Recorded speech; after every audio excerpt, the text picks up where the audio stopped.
Hi, this is Sarah Catherine Gutierrez with Aptus Financial.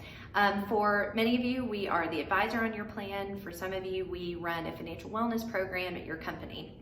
And in light of the stock market falling, I wanted to jump on a quick video to remind everybody what the plan is in a time like this.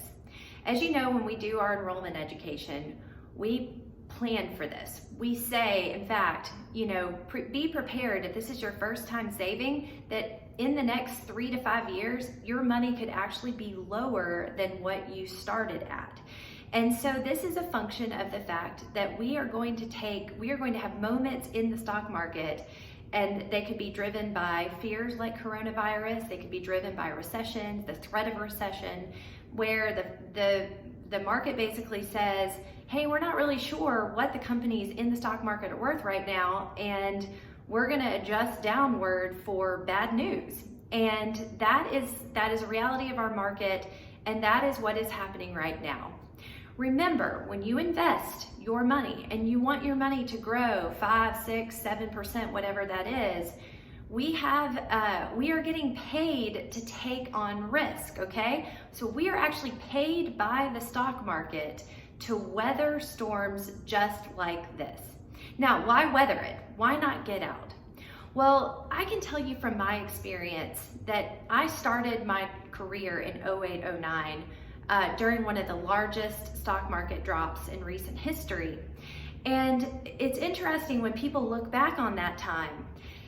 Anybody who weathered it, anybody who stayed the course, kept putting money in while they were employed, put money in to their 401ks or their 403bs or 457s, anybody who did that has kind of a, maybe they remember the ouch of that time, but for the most part, they would say they came out ahead because the stock market dropped tremendously, but then it more than surpassed where it had started within a couple of years. Well, so what we are experiencing now, but for many people who have a bad experience with that time, who have said to me, oh my God, I can never experience what we had again, that really killed my finances. That is an immediate indicator that they sold at some point when the stock market was down. So the stock market was down 10, ouch, I can't handle it, I gotta get out, and they never got back in. Stock market down 20, down 30, down 40.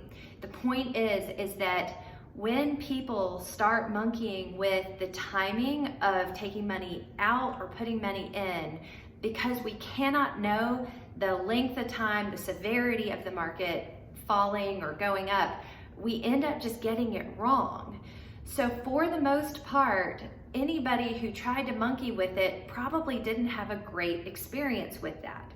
That is why what we know historically in the stock market, we are better off blindly putting money in month after month, pay period after pay period, and basically letting the balance in our accounts ride whatever wave there is down or up. So this is a process called averaging in. And what it allows us to do, which is great, is over time we get to average in, we get to buy stocks on sale. So presumably right now, stocks are on a great sale. Now, we wouldn't use this as a time to buy any differently than any other time to buy.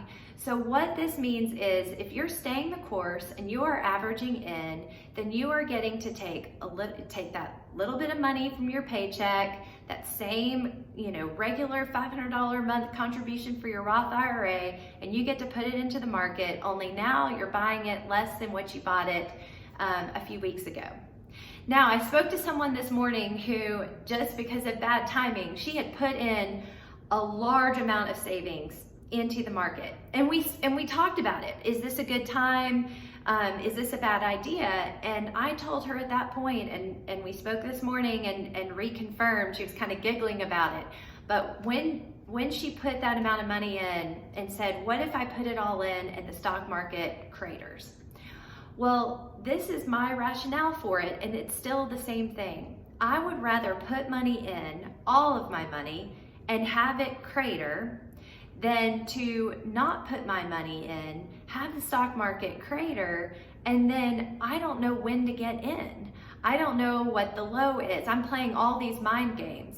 I would rather put new money in as soon as it gets available and let it ride whatever it does, and then I'm not in the game of trying to figure out what the market is going to do. So it's just a reminder that this is why we have, this is just a reminder with the stock market falling now of why we have some insulation in our accounts. So for instance, if I'm 65 years old, I would not have my money, as many of you don't, we wouldn't have our money all in the stock market, right? Because that would be too risky. That's why we have half of our money in stocks and half of our money in bonds. Now, for the 20-year-olds out there who just started saving, I mean, you don't need that money for 40 years. In many ways, you guys should be saying, cha-ching, I'm getting to put a lot of my money, a lot of my new money in at these lower levels, and this will probably happen 2 or 3 times now. And so you get the benefit of having these corrections actually fuel your balance over time.